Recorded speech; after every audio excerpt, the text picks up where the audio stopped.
All right.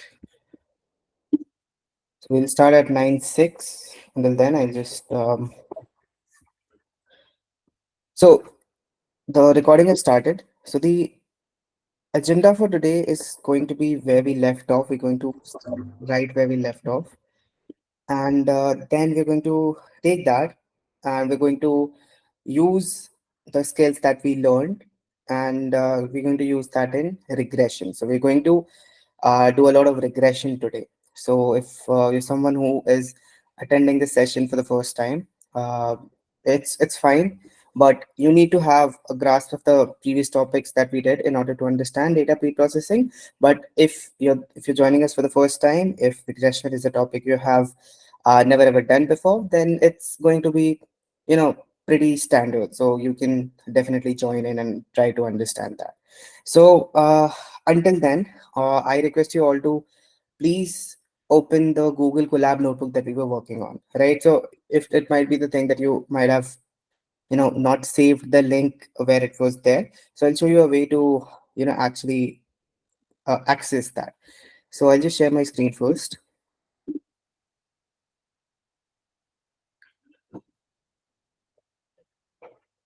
All right.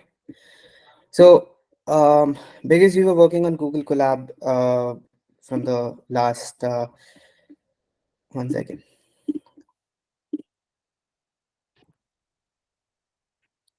All right. So we in the last session we were working on Google Colab. So we'll just type Google Colab onto this. We'll just come here, and this will give you the latest notebooks we have been working on. So for us, for me, there are a lot of notebooks, but for you, there would be one that you were working on our last date. I don't remember when was it, but you could see that it must be named. If you named it like us, it would have been named data preprocessing.ipynb, right? So let's do that. And once you have opened it, just put in a thumbs up so I know that okay, you have done it. All right. So there's before starting out, there's one more thing that we need to do. So the next session that we'll be having will be offline. So in order to avoid the hassle that if the Wi-Fi isn't working, if you are having issues with that, let's just do a simple step that would help us get ahead of the time and not waste time if the internet is not working in C214. All right. So I'll just do one more thing, and I need you to follow along. You guys all have installed Jupyter Notebook, right?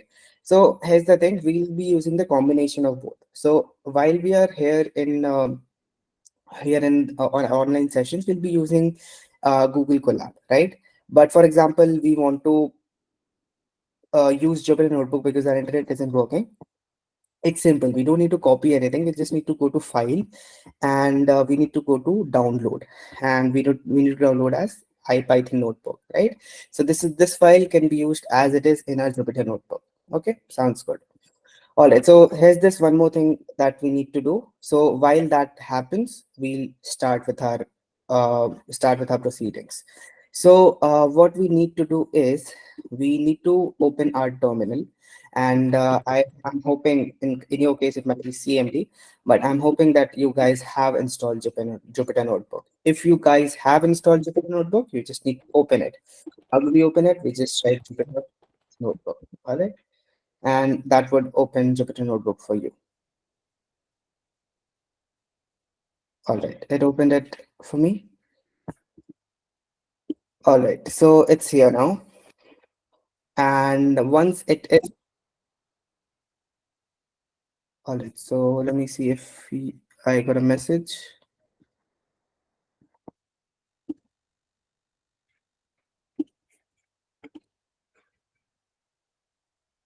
Yeah, sure. We'll do that again because once you refresh it, it'll be all gone. So we'll do that again. So we'll come back to that. Until then, just do what I'm doing right now. So we are ahead of time. Okay. So we just open a Jupyter notebook and just create any file, or just you know what, just create a new notebook anywhere where you want to. If you have a dedicated folder, you can do that. And once it's open, just do one thing. It's just like this. You need to hit install now, and pip install matplotlib, pip install numpy matplotlib, and we need pandas as well. And we also need scikit-learn. So it's scikit-learn, yeah. So pip install scikit. So let's just install it standalone. So if I make a mistake in the typo, so all right. Pip install.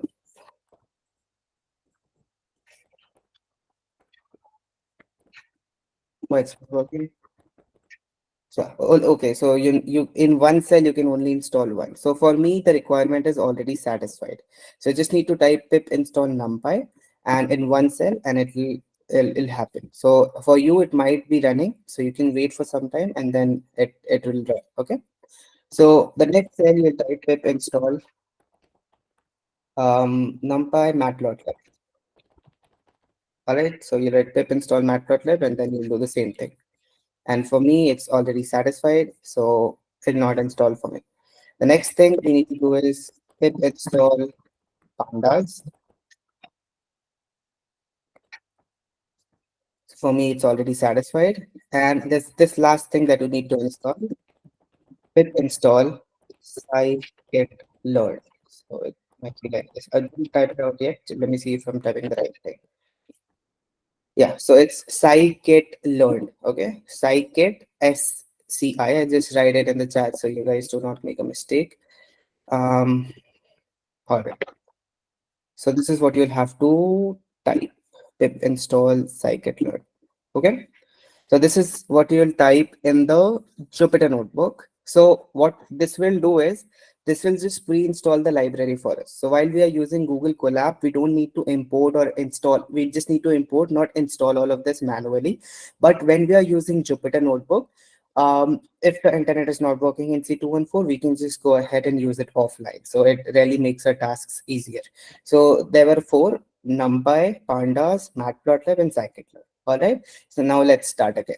Let's start coming on to the part where we left. So we left at data pre-processing what we were doing. Okay. So now when you come here, you'll see that the thing that you uploaded, the data.csv file might be gone. You might not find it now, right? And that's fine. That's okay, because every time you refresh or like you open after a long time, it just disappears. So you need to upload it again. So I'll go to upload. I'll go to, for me, it was in my download. So I'll just find where was it. I found it.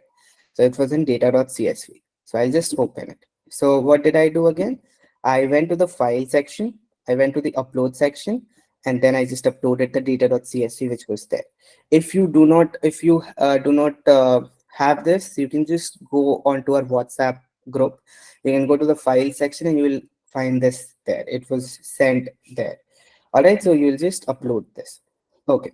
So is there anyone who is joining us for the first time and you do not have any idea about what this is here? Anyone? All right, so that's good if you have a bit of a knowledge about what this is. And I'll just take one moment, 1 second. Let me just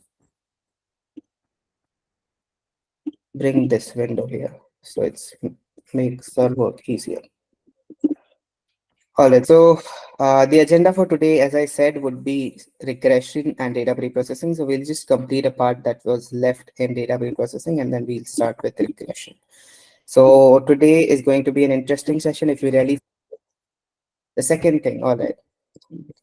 So let me just tell you, I'll type all that here, okay? NumPy. So I'll type it all in the group, or in the chat box, sorry.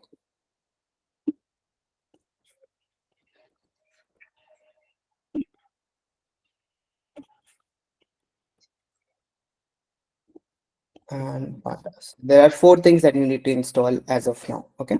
If there anything else, we'll install it later. So all right, so now that we are here,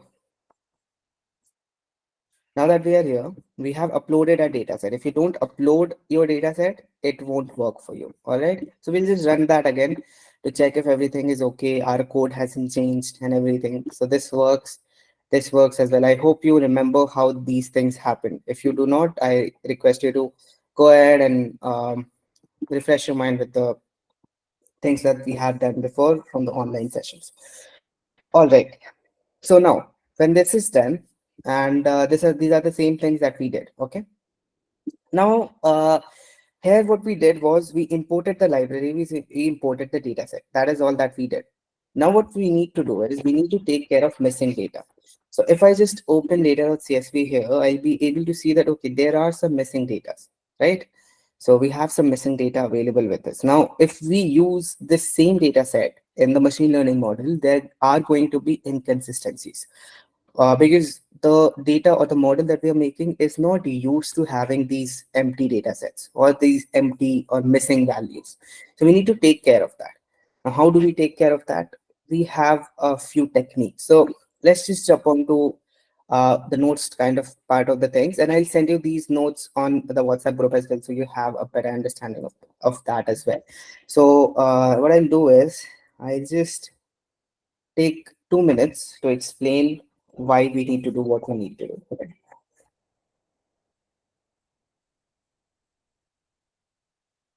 All right, we did that, did that.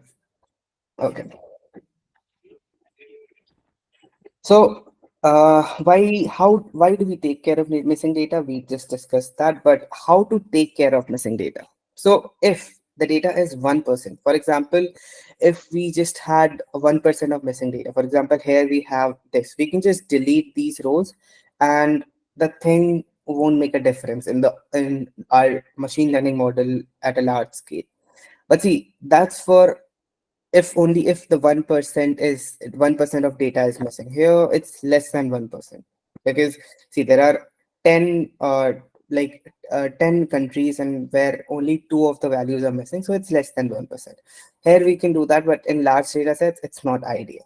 So what do? We replace by the average of the column. So average is mean, but we can also use median or some things like that. It's on us what do we want to do, but there are a few techniques that we can use to do it, right? So here what we are doing, we are replacing it by the average of the column. So we are using the average of the column to actually do this. And how do we calculate the average? Well, we can do that using normal maths. That's something that we can do, but because we are machine learning aspirants and we want to use machine learning for every other tasks that we are doing, we're going to use a library. Remember, we used pandas, we used numpy, right? So these are called libraries. But for most of our machine learning tasks that we are going to do in the future in this boot camp, we're going to use scikit-learn. What is scikit-learn? I'll show you in a moment. But whenever we are using that, we import it as sklearn. All right. So not we do not we when we installed it right now, when you said when you where you saw we installed it in Jupyter Notebook, we use scikit-learn, which is the full name of the library. But whenever we import it, we used from sklearn. I'll show you that. So that's the first thing that we need to do. We need to take care of our missing data. Let's just do that. All right. So sounds easy. We just need to take the mean values and it should be done, right? Let's see how it's done. Right, let me just all right. So I'll just do this, and okay. So there's this library called scikit-learn, okay, and it is not possible for us to always remember what is happening in this library, because it's a very very large library, so we cannot always remember what are the things like it is there in this library. So what do we do is for data pre-processing, and I hope you remember what is data pre-processing.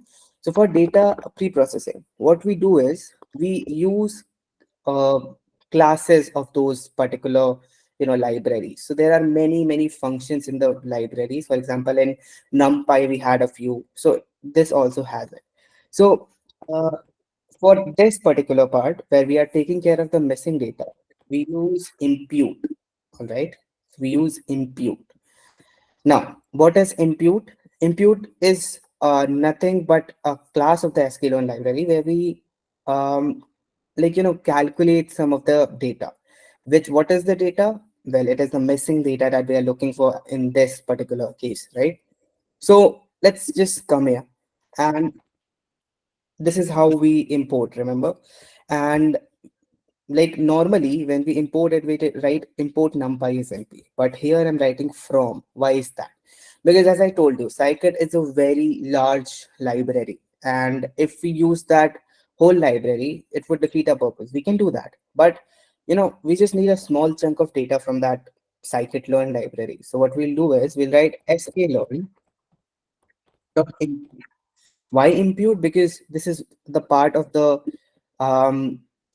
the library that we are interested in. Okay, so we'll do this, and from this we'll import simple impute. I'll explain this in a moment. So we'll import simple imputer. All right, sounds good. Okay, and then this is a class, right? This is a class. Now, from this library, we are importing a class. So to use a class, if any one of you remembers from the object-oriented programming part, uh, to to use a class, what do we do? So if this is a simple imputer class, and if we want to use this class and do something with it, we create something. Any one of you can just tell me what do we create? It starts with an O, if you remember.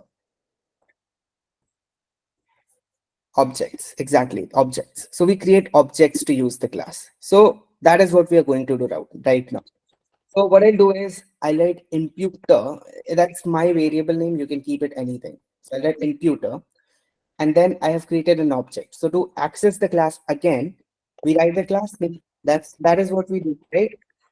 So this is how we access a class. We created an object, and then we access the class, which is the simple imputer. Now this class has a lot of functions that we can use. Exactly. Now how do we use that functions? Now we'll see what is our use case. Our use case right now is to replace this NaN. NaN stands for not a numbers. We need our use case is now to replace those NaNs. How do we do that? Well, we do that using, as we discussed, use calculating average values, right? Okay. Now, this takes some arguments, right? So what are the arguments that it takes? It takes the missing value, and this is how you type it, missing values. And if you see, it's not always possible for us to remember this, that what are the argument that is takes. So this is what I do. I just come back here to the website and see that, okay, this scikit-learn takes missing values. All right. And see, it always takes some kind of number or not numbers. So here NP means numpy, and np.nan means all of the data that we have. We need the NaNs, which is the not a numbers. So we can actually replace that with the data that we are looking to replace it with, right? So that's what we'll do here. We'll write missing values equal to, so what are we looking to replace here? NaNs. So that's what we'll write. And we can replace anything from this. It's not that we can only replace not a numbers. We can replace this, anything. But here we just want to replace this, right? Okay. So the next question you might have in your mind is, what if the country was missing, right? See, for example, in a normal data set, if you remember the we talked about independent variables and dependent variable. So dependent variable that we have to predict, this one is the dependent variable. So the dependent variable which we have to predict depends on some of the features or some of the independent variables that we use to predict it with. So here, if this was also not a number, or this was also empty, not necessarily not a number, if this was empty and this was not a number, how can we even predict it? That's not theoretically possible. It can be done if we just make the AI model hallucinate, which means we make the AI model think that, okay, you can do this, you can assume a number or assume a country. that can be done, but that's not ideal. We want our machine learning model to be as accurate as possible, right? So which is what we'll do here. We just want to use replace the NaN. So we write np.na. Np stands for numpy, and because it stands for numpy, we need all the Norton numbers from the numpy library. We imported numpy as np. From np, we need Norton numbers, and then how do we do it? Like, how do we replace it? So we give it some strategy. So if you come back here, you'll see we'll give it some strategy, and this takes in string as an input. Okay. So if we do not write anything, the default will be mean. Mean means average. Okay. And we can also use median. We can also use most frequent, constant. See, this is how you do it. You cannot always remember things. So the documentation is your best friend. So for this part, we use mean. Okay, sounds good. So still here, I hope you have understood what we did. And now this imputer object that we created is now accessing this, right? Because we are using this object to access the class. But is this class linked to the features that we created? This X has all the, the independent variables, and this has the dependent variable, right? So if we want to predict this, we definitely want to link it with the features that we created, right? So the object, for example, a simple so okay, so simple imputer has a function or a method called imputer. So imputer is a class. So even if I give any other variable, this would have been that. So imputer dot, because that is how we access a method.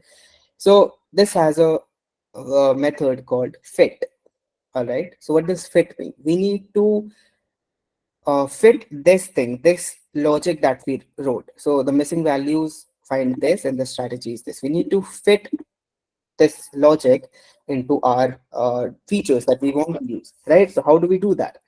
Well, use the normal list comprehension. All right, my screen disappeared. 1 second. Also, my screen went to sleep. That is why I think it happened.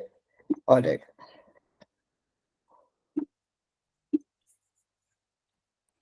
And thank you so much, Pranavi, for pointing that out. Okay. So now if I come here, this imputers, this object that we created, that will have some methods that we can access, like for all of this, right? But right now, what do we need? We only need fit.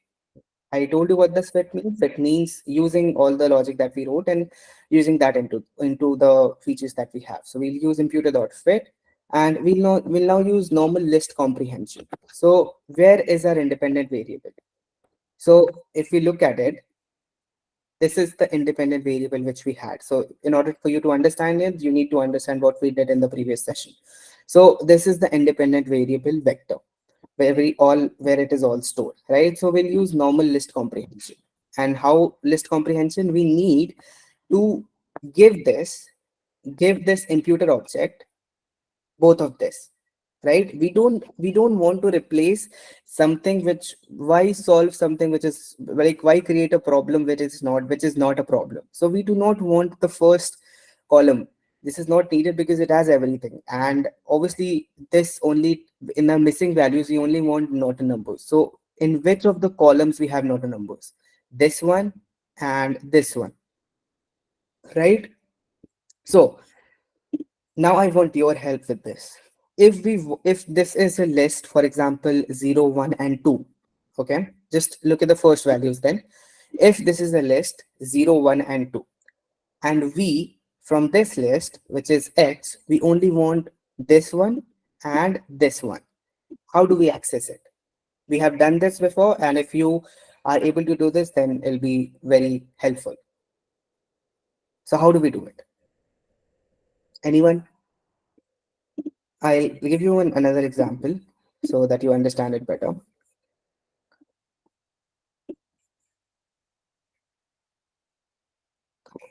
All right.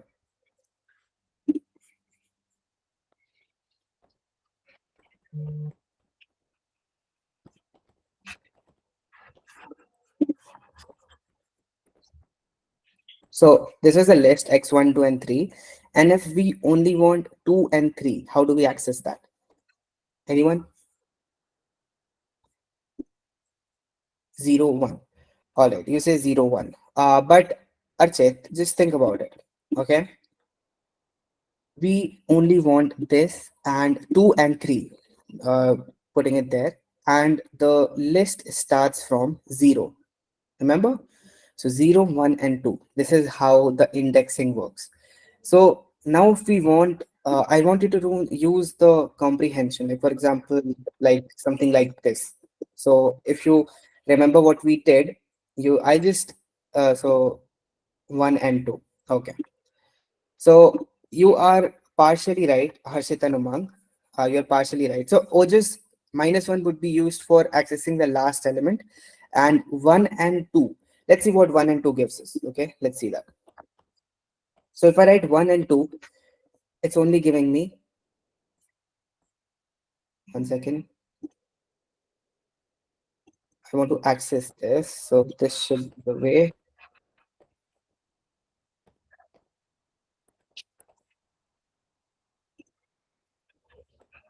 Hmm, integers. Yeah, that's what I'm doing it.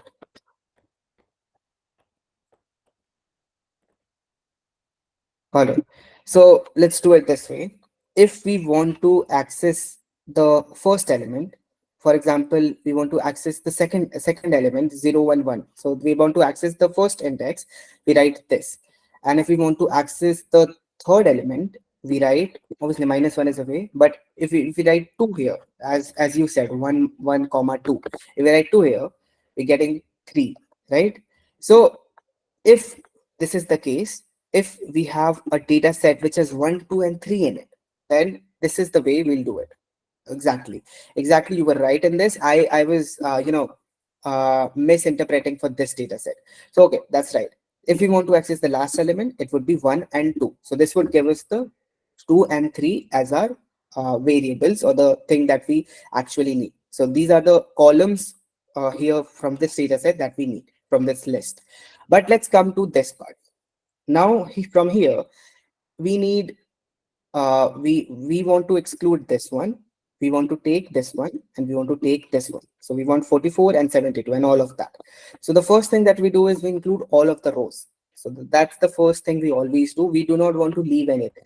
And if you look at all of the things that we have done before, we include the rows using this, using a column, which means we want everything in the rows. So rows come first, and then the columns.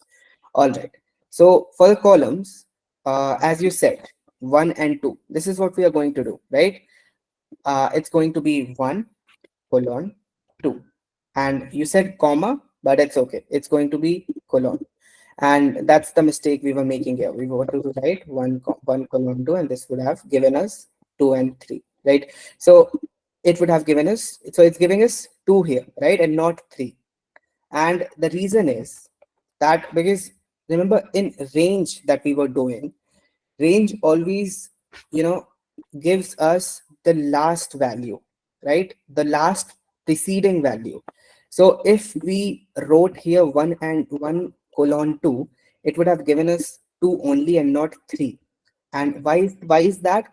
The reason is because range always, remember when we did range, we talked about how if we want 10, we have to write 11, because it always does not give us the last number. So here it would have been 1 and 3 in order to for us to get 2 comma 3. So this is the reason. So you all said that it would have been, yeah, it would have been 1 comma 1, 1 colon 3. So that would have been the ideal thing that we need. So in our data set where there are 3 columns, then we need the last 2 data sets. This is what we are going to use, 1 colon 3, which is going to give us that. All right, let's come here. So we're going to write 1 colon 3, and which is going to give us this column and this column. Sounds good? Okay. So now the fit is done. So whenever we are using a fit method, we need a transform method. So what is transform and what is fit? So here's the thing. So we use fit to, we wrote a logic, and now we wanted this logic to be included in this object. So we used imputer.fit method to include it in this logic. Now we use a transform method. So that is how we again access it, imputer.transform. All right. So this is how we access it. Imputer.transform. And now to actually use this, we need again, we again need to make the slicing to access the exact number of columns that we need. And we just copy this because this is what we are accessing. This is what we are working on. So if that is the thing that we are working on, which is the last two columns, we only need to transform or to make the changes in these two columns. So we just copy this and we just paste it here. This is what it gives us, right? And now you see this returns us with the updated values of these two columns. This gives us the updated values. Now in order to update these new values, which will have the mean of those missing columns, we need to just update it again. So how do we do that? Update it with the new values. We just do this. Does this line make sense to you? We are assigning the new value to the values of the original columns. So the original column is now being assigned with the transformed value. So this is what it essentially means. Okay. So this is what this line of code means. So now if we execute this, this will execute perfectly. Right. And now let's print text and see what it gives us. Now it's giving us the mean of the values, which is the average of the values. Now, if you see, we do not have any not numbers. So that is an ideal situation to be in. Now, if you have any problem until here, you can tell me, or else we'll move ahead. Well, this should, if this makes sense, if this makes sense to you, we are good to go. So I'll just all right. So now this is done. We have taken care of the missing data. And if we have taken care of the missing data, there's this next thing that we have to do, which is encoding categorical data.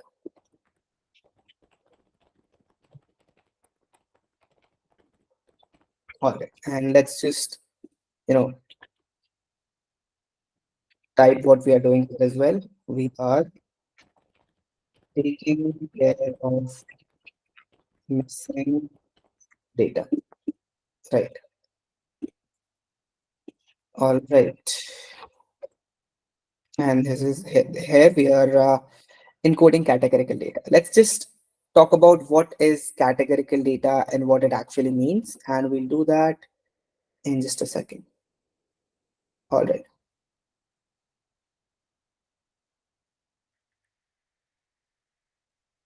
All right. Let's just do that. Let's just understand what do I mean by encoding categorical data. And all of these things that we are doing is going to be applicable to all the future machine learning models that we build. So out of this, we're going to create a template, right? We're going to do that as well. All right. Okay. So encoding categorical data, what does that mean? So here, if you see, we have some string data with us. France, Spain, Germany, Spain, Germany, France, Spain, France, Germany, France. All right, we have some string data. So the machine learning model won't be able to understand these string data. It's really not ideal for them to understand it. If we use some libraries for them to understand string data, it's okay. But uh, usually it's not possible for them to understand, right? So we need to convert these datas, these texts into some strings, into some numbers, sorry. And how do we do that? We have two approaches. So here if you see, we have France, Spain, Germany. There are three countries that we are talking about here: France, Spain, Germany, Spain, Germany, France, Spain, France, Germany. Right. So what we can do is we can give France 0, Spain as 1, Germany as 2. Spain has 0, Germany has Spain has 1 again, Germany has 2, France has 0. Now, if you look at it, the machine learning model can, assume, it can assume that all of these countries have a relation numerical wise. So if it is 0, it is 1 again, it is 2, and then it might hallucinate, it might assume and give this as 3. So if it is a large data set, we cannot always, do it manually. We cannot always write numbers according to the countries or the categories. We cannot do that. So these are all categories: France, Spain, Germany. So we can use it as a category. So this is not always possible. So the second approach that we'll be using is one hot encoding. So what is one hot encoding? We're going to talk about that. So this is a way where we encode the string parts. So the string data can be converted into these numbers that can be understood by the machine learning model, right? So how do we do it? We do it by one hot encoding. So what essentially one hot encoding means is we create column of each category. So here, how many categories do we have? France, Spain, Germany, France. So we have three categories essentially. So France is 1, Spain is 2, Germany is 3, and they are categories, not numbers. Okay. So for every category, we are going to create a column. So France is going to have a column of its own, Spain is going to have a column of its own, Germany is going to have a column of its own, and we'll see that when it happens. Okay. So it's all going to have a column of its own. And we are going to create binary vectors for each category. What does that mean? If you have studied, digital electronics or discrete maths even, you'll understand that uh, all of this can be like categorized, or binary vectors can be created. What does that mean? We remember we created truth tables and things like that. So for example, 100, 010, 001, 10, some things like this, right? 001. So it can be done. So this is what it really means, because we have three columns here. What we are going to do is we'll create columns of each category, and then according to these categories, we are going to assign a simple, binary vector to that. And how do we create the binary vector? We do not do that. The library does that for us. So the scikit-learn library is going to give us these numbers or these binary vectors. So this is what one hot encoding means, and we'll not be doing it manually, but it's important to understand that how this actually works, because we are going to use one hot encoding as our strategy, right? Okay. So this is what it was. And now let's come back to our, okay. All right. Any messages for me? No. All right. Let's come. So encoding categorical data. Now we have two types of data here. Anyone, what are the two types of data that we have if you look at X and Y? So what is X and what is Y? What variable do we call them? Anyone? We have done this before, so you might be able to, give us that answer. What are X and Y? X and Y are called what variables? I'll open that for you. Dependent and independent. Amazing. So we have two types of data. I just want to, make sure that we are on the right path. So we have independent and dependent variables. So we need to encode both of those variables. We need to encode independent as well. We need to encode independent as well. So let's go with independent first. Encoding independent variable. All right. So what is the independent variable? This is what we'll be referring to when we are talking about independent variables. The part where we have mean calculated. All right. Okay. Let's come to this.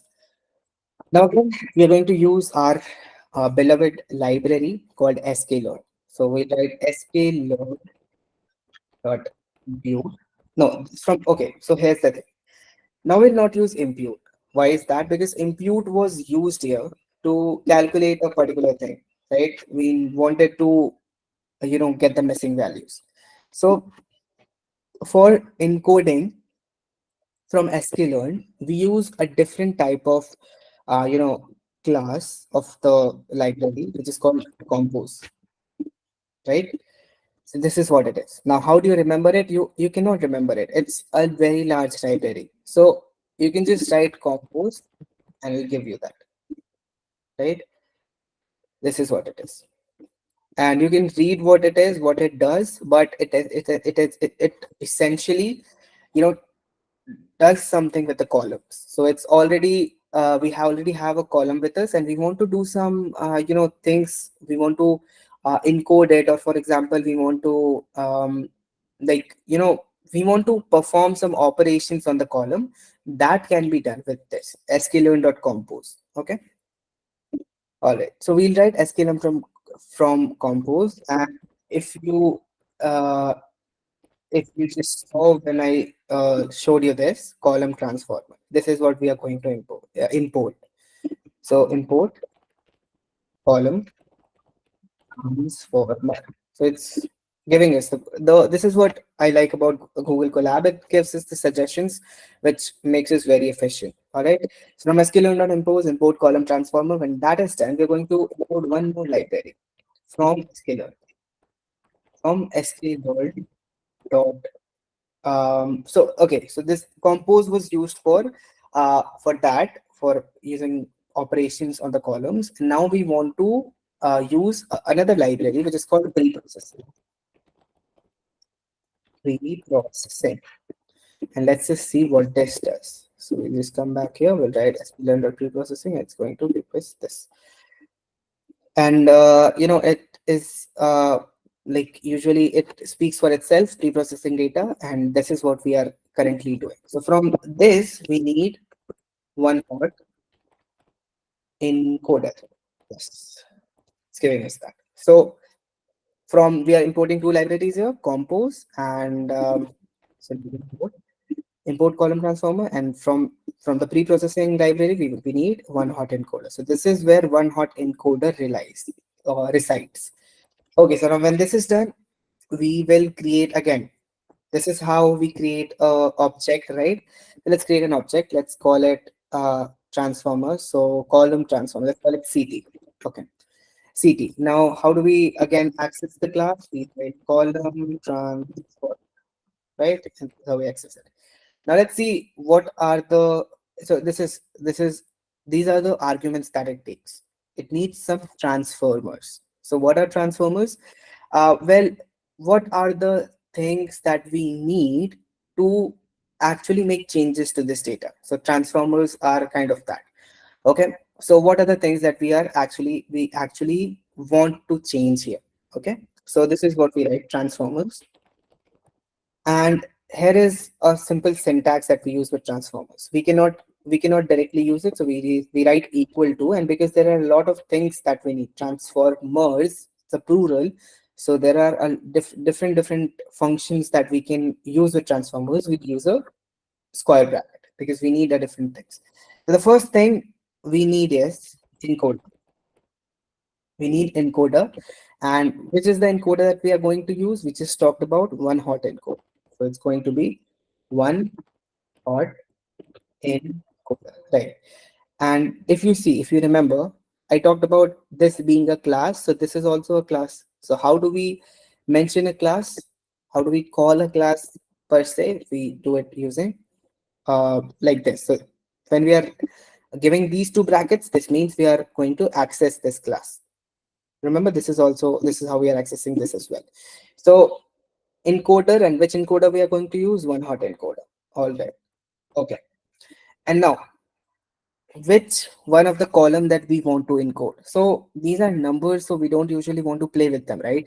Numbers are fine. Numbers we have already worked with. We only want the first column. And the first column is accessed to 0. Simple, normal list comprehension, it is accessed through 0, right?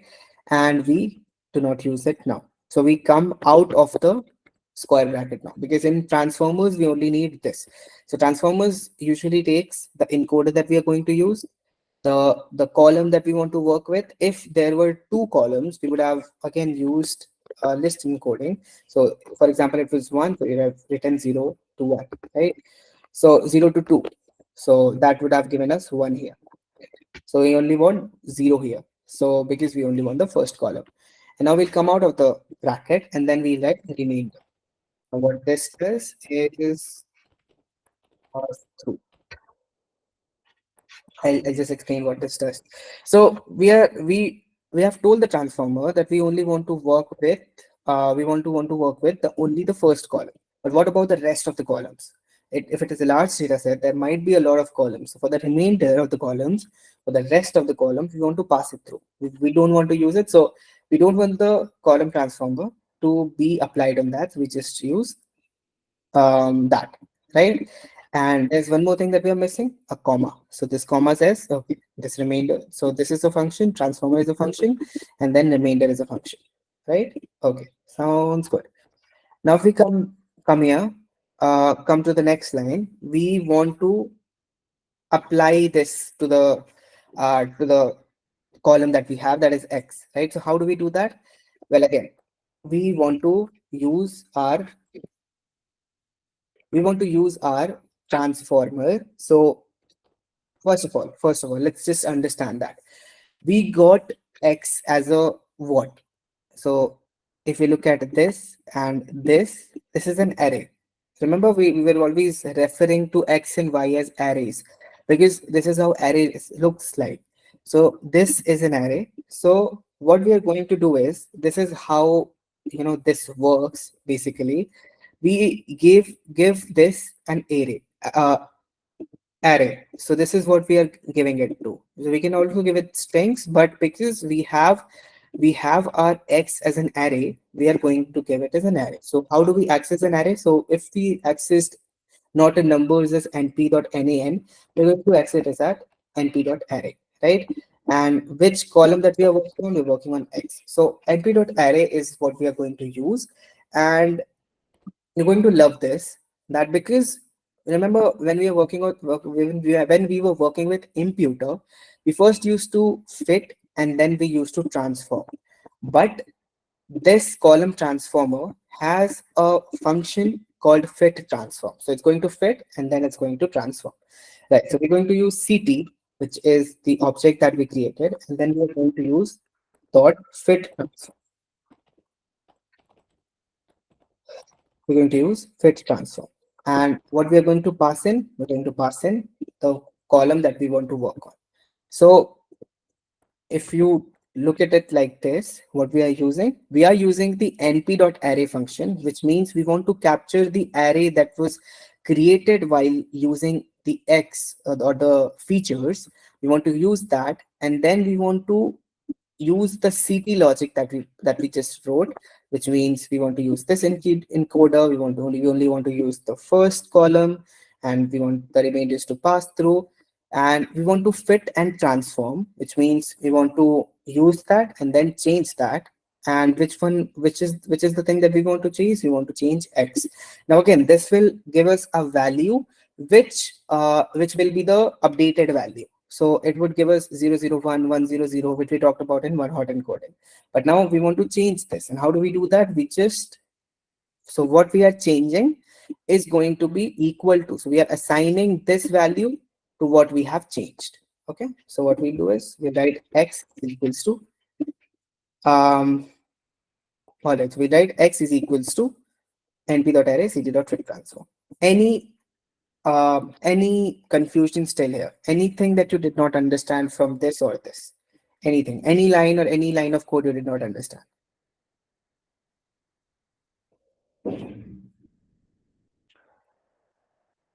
All right.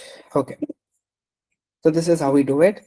I'll just give you a small, recap. We imported these libraries. Then we created an object of this class, column transformer. And then this column transformer takes in some arguments like transformers, remainder. So for example, if there are some things that we want to drop, we want to delete, we can do that here. But we do not want that. We want them to pass through, which means we don't want any operations to be performed on that. So the transformers take in encoder, one hot encoder, and the columns that we want to work on. And this is, a normal syntax that we use in machine learning. So there is nothing we can do to remember it. But like while we are practicing and while we are doing a lot of things with machine learning, we'll understand that what this is. Okay. And then when we run this, it's going to run just fine. One hot encoder is not iterable. 1 second.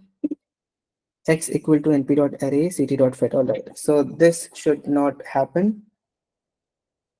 Okay. So fit transform is there is something I am making a mistake here.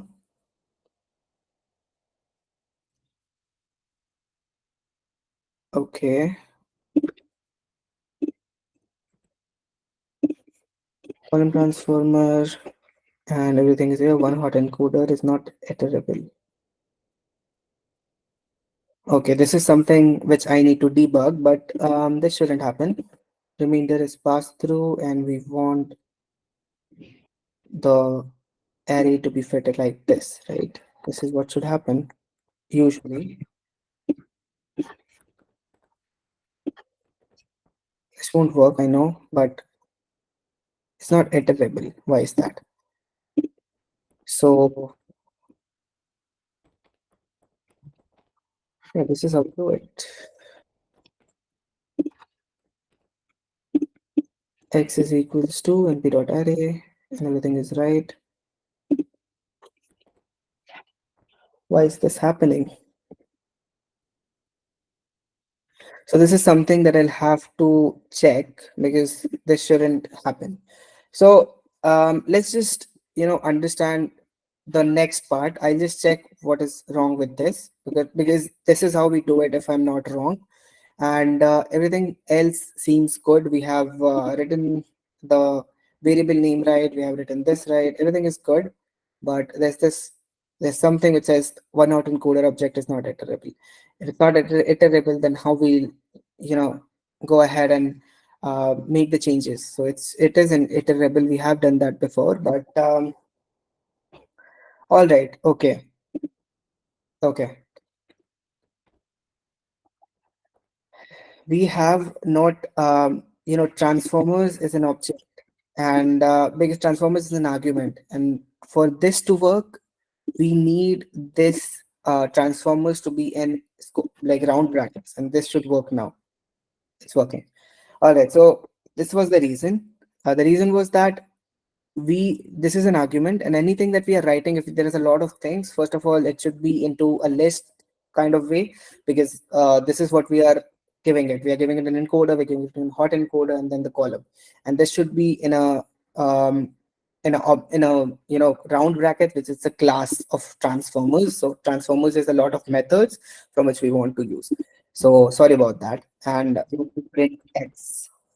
This is what happens. This is what being a programmer means. Like, you'll get these small things which will make your model don't work, and you'll have hours working on that. So it happens sometimes. So we'll write print x now, and it will give us something like this. Now you look at this column and this data of x are different. So no changes here. The last two columns seems different. But remember we talked about every category will have a column of their own, right? We had three categories, that's why we have three columns. If we had, for example, four categories, we would have four columns, right? So this has three columns.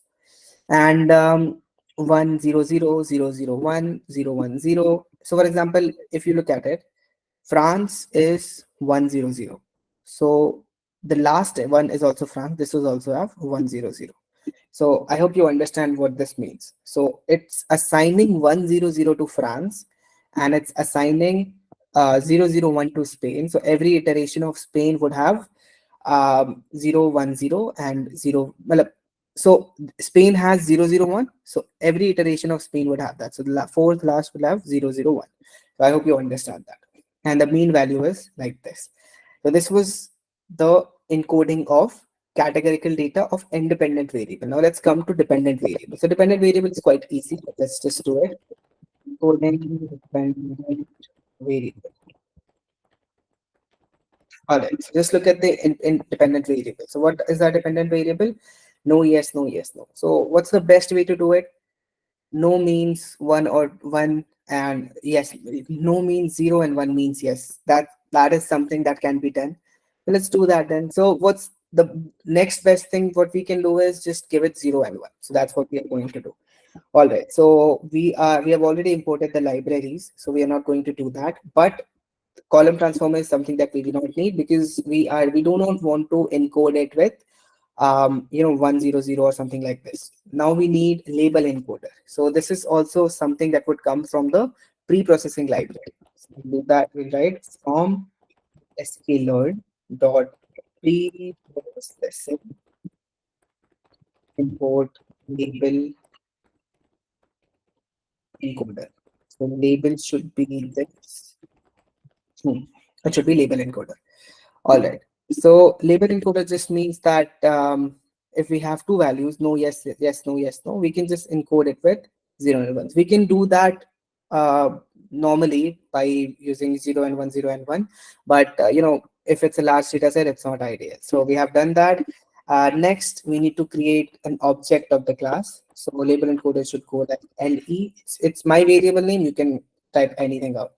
So label encoder, and then after this it takes none because it's a see if you just bring it here, it says it takes none. Like it takes nothing as an argument, right? So we do not have to give it anything because it's just label encoder, and we just need to give this le the what we want to fit and transform. So label encoder does not take anything as an argument, and fit transform is just like we want to fit something, which means which is the column that we want to work on, and which is and transform means changing the columns that we want to work on, right? We'll come back to this and we'll write the column name because this has only one column. We have nothing else. So we'll just write y, and it will return a transformed data. We'll just come back here and we'll write y. So what this would give us, this would give us a transformed data, which means a changed data, and this changed data should be overwritten and assigned to the original y that we had, which was yes and no. Now, if we run this, this should work perfectly well.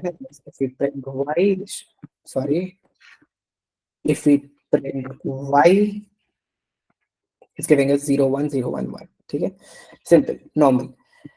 Now we have encoded our independent and dependent variables. Now there's this last thing, second last thing that we need to do. So it's already 10, but I think we'll not be able to do regression today. But let's just, just do this last part, which just needs us to, that CT part. You want me to explain that again? So sorry, I missed your message. You want me to explain that again, Umang?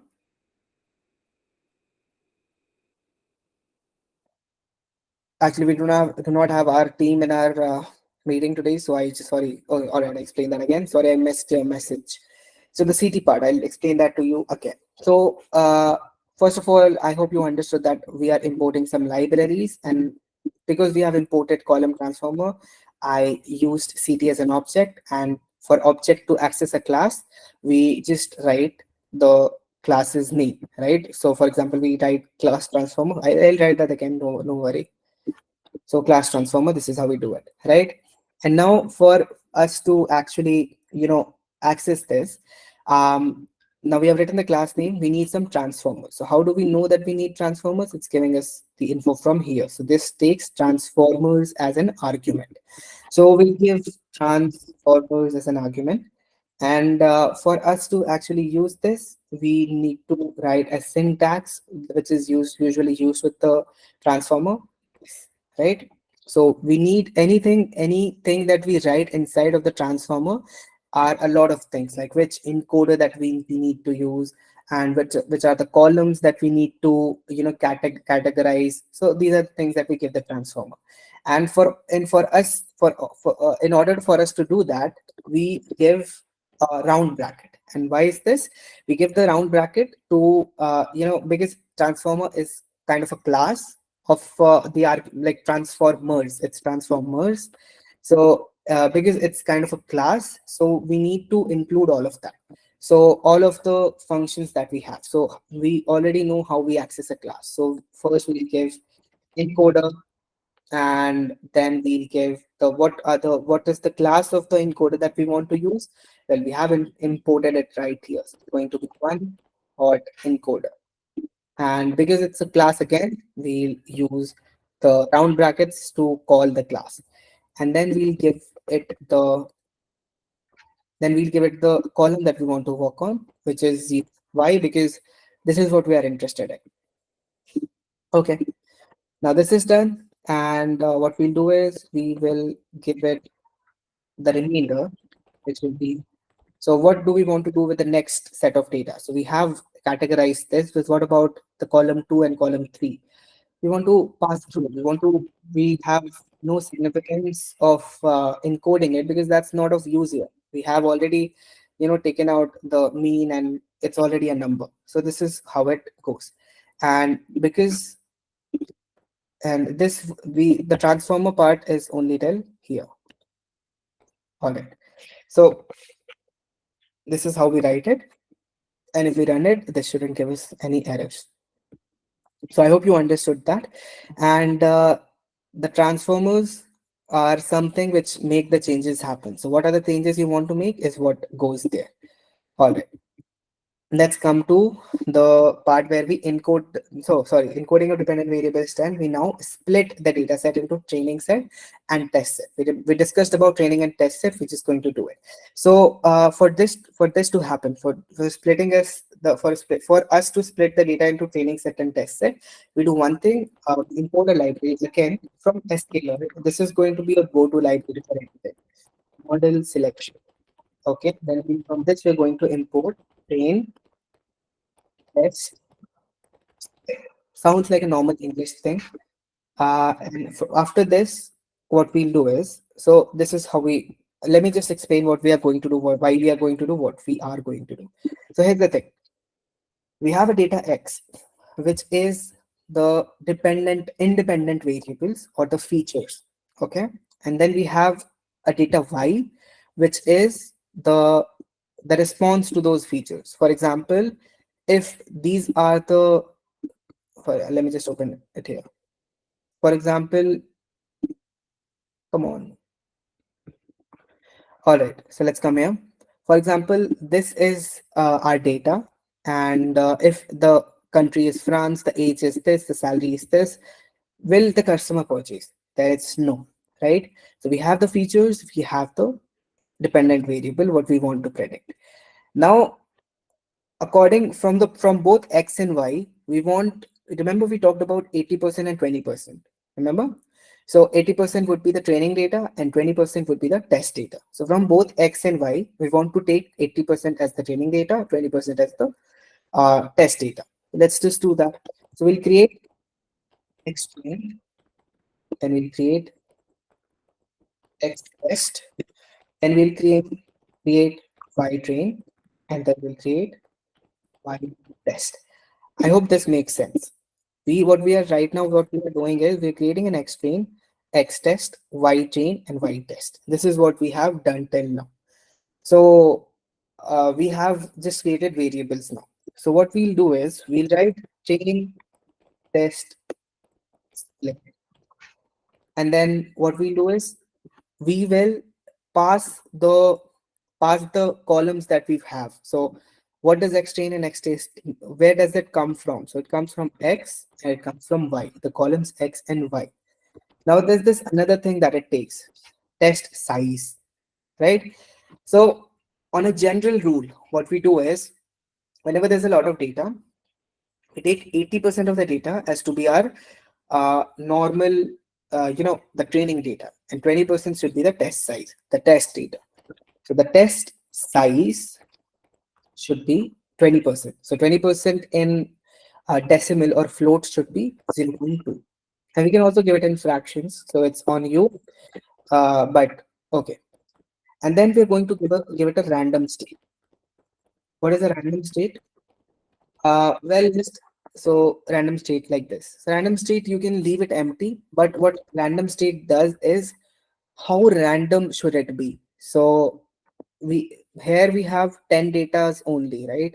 But if we give it a random state of 0 or 1, it determines how random the shuffling, or the shuffling of the data should be. So for example, if we give it a random state of 0, then it will be random. If we give it a random state of 1, it determines how random the shuffling, or the shuffling of the data should be. So should be, or how random should it be, how random should the split be. So this is what it does. So for this purpose, we're writing it 1. Okay, all right. Now this is all that we had to do. Extrain, exploit. Okay, this is what we had to. And now if we just run this shouldn't give us any error. Fine. And let's just print our extrain. Let me just copy this and sorry, X will be this. Extrain. So this is our extrain data. Now you see it's shuffled a bit.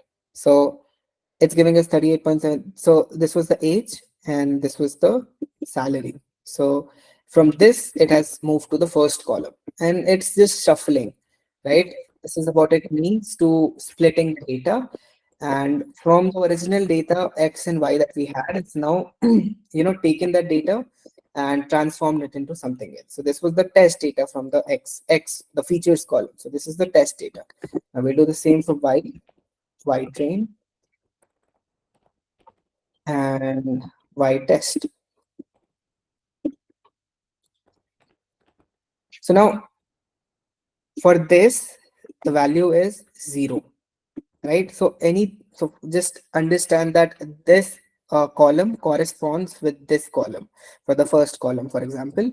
So anything, for example, that if the X train has these values, that means the customer will not purchase it. For example, 0. So this is what it means, right? So if you see it here, this is what it means. So if you look at it, this is what it means. But yeah, you get the idea what I'm talking about. So for the sake of the timing, we're not going to correspond everything. But yes, this column corresponds with this data. So that's the whole idea behind it. Now there's this last thing that we need to do, feature scaling. Remember we talked about feature scaling? This is what we'll do, feature scaling. Now, while performing feature scaling, we used normalization. Remember, we used normalization to, there were two parts, normalization and standardization. We did a whole thing about normalization where we computed, like for example, there were 3 people. So if the 3 people is closer to this one or the closer to that one, we did that whole exercise. But now uh, for our easiness, sklearn has given that or has done that by itself. So we just need to import it from sklearn dot, and this all resides in the pre-processing module. So we'll go to pre-processing. We'll import standard scalar. We can go for normal scalar as well, but we want to import standard scalar because we'll perform standardization, not normalization. A particular reason, no, but it's your choice what you want to perform. But standardization usually applies to any set of data. So normally when you are using a large data set, or normally when you're using a data which you are unknown to, you do not know what the data entails or what the data has, you normally don't use normalization, use standardization just to be on the safe side. And every time you use the feature scaling of standardization, the data always comes between +3 and -3. That was the rule that we talked about. So I'll share the notes again for you to understand all of that. But we use standard scalar. All right. So now let's apply the fit transform method to this. All right. So let's just first of all, let's just create an object of the standard scalar class, standard scalar. And using the standard scalar class, we want to fit transform. And I hope you understand what fit transform means. Transform what? We want to fit transform the test set first, the training set first. So we'll go to xtrain and we'll transform it. Now, you might be thinking that when we were talking about the test set and train set, so the train set is something that we work on, and train set is something that we do all of the things, all of the model imputations, or all of the changes, all the calculations, all the logic that is done on the test set, right? But you might be thinking, I told you that time that test set is something we do not touch. It's very new to the model, and we just give the test set to check that if our model is doing well. So in theory, the test set shouldn't know anything about our data.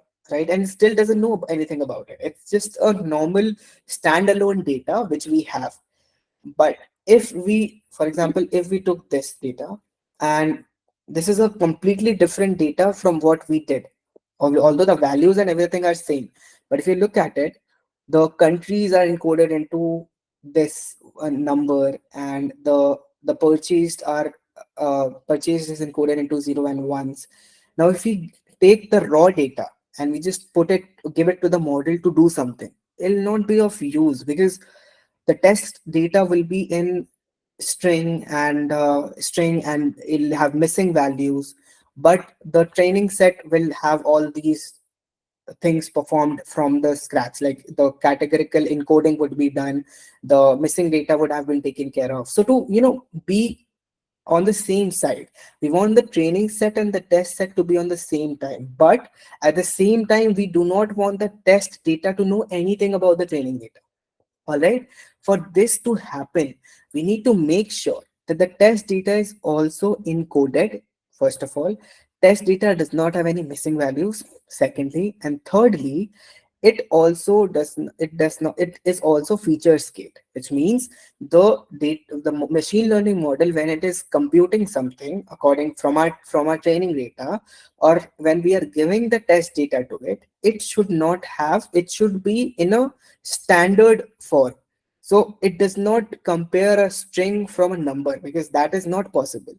So which is why we use feature scaling. Now, from a lot of different point of views, people might say that no, we only perform feature scaling on the training data and not the test data, which is not true. There is only one right answer, or there is only one way to do it.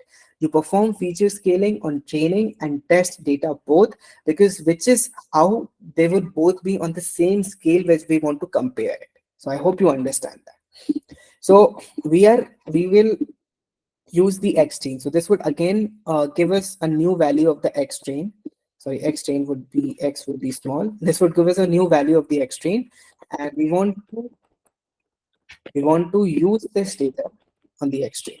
So we want to assign that. We have done this a few times before, so I hope you understand.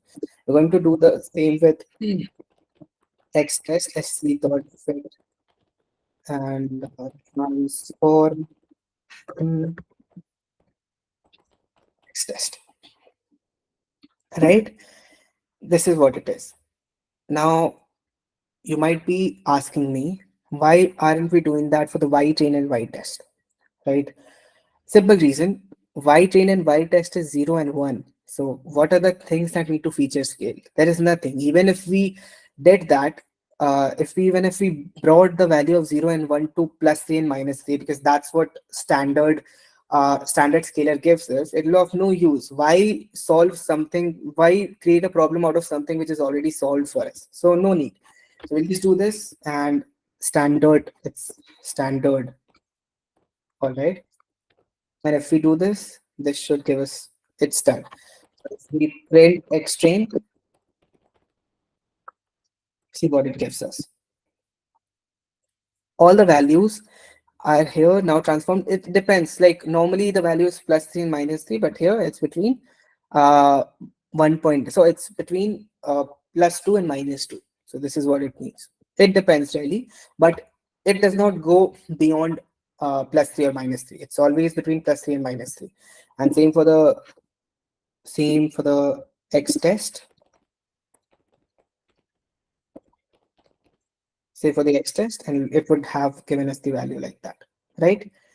Uh, so okay, and this value x test had previously this value, right? So it was all one and zeros, but here the 54,000 is also transformed into -1 and 1 point something. So I hope you get the idea. Now we have done data pre-processing, right?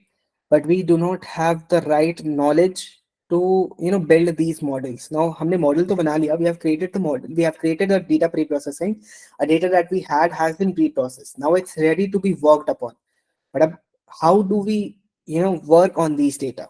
Because we do not know anything about building these models and performing these things on those models. So that is something we'll learn in the next class. It's already 10:19. I'm sorry for taking a lot of your time, but this was us creating data pre-processing model. So you will have to keep this with your heart at every time. You don't have to remember this obviously, but keep it close to you, because every time that we are creating a new data, we are creating a new model, we'll be coming back to this. We'll be using uh, some of these datas, and we'll be using that to create a new models, because any model that you create, data pre-processing is necessary. And to data pre-process, to do the data pre-processing, we'll be using all of this. So just keep it with you. And in the next class, we'll be coming starting with the regression. I thought we'll start it today, but the time did not allow us, so we'll do that in the next class. So uh, thank you. The value of exchange is different for me, though it'll be different for you, Krishna. So the thing is, it uses, +3 and -3 as its, the normal, what do we say, the limits. It's +3 and -3. So whenever it's computing, the data can be different for you, and for all of you the data could be different. For me it's this, for you it can be different, because although the formula used is the same, that means average by the standard deviation, and it might be that my value can be different from yours. It depends. So it's not really a concern if your value is between +3 and -3, because that is what we want. That's all. So that is, I hope you understand what it means. And if you have any other questions, you can tell me, and I'll be happy to help you out with that. Other than that, I hope you can leave. So thank you everyone for joining us today. And if you have any questions for me now, I'll be happy to answer that for you, or else you can leave.